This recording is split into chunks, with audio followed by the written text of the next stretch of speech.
কেরানীগঞ্জ ঢাকার খুবই নিকটে আমাদের কেরানীগঞ্জ উপজেলা। শহরের কোলাহল আর বায়ু দূষণ থেকে একটু মুক্তি পেতে সবাই ছুটছে কেরানীগঞ্জে। ঢাকার খুবই নিকটে হওয়ায় সবার পছন্দনীয় একটি জায়গা কেরানীগঞ্জ। কেরানীগঞ্জের এখনও সেই আদিকালের ঐতিহ্য ধরে রেখেছে এবং গ্রামগঞ্জ ধরে রেখেছে। কিছুটা আধুনিক ছোঁয়া পেলেও এখনও এখানকার মানুষ সেই গ্রামের সাথে মিশে আছে, সেই গ্রামীণ পরিবেশের সাথে মিশে আছে। এখনও এখানকার মানুষ সূর্য ওঠার আগেই ঘুম থেকে উঠে যায়, ব্যস্ত হয়ে যায় হাট বাজার। তো সবাইকে আমন্ত্রণ রইল, একবার হলেও আমাদের কেরানীগঞ্জে ঘুরে যাবেন।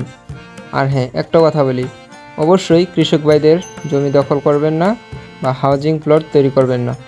এতে আমাদের গ্রাম দূষণ হচ্ছে, গ্রাম হয়ে যাচ্ছে শহরের মতো।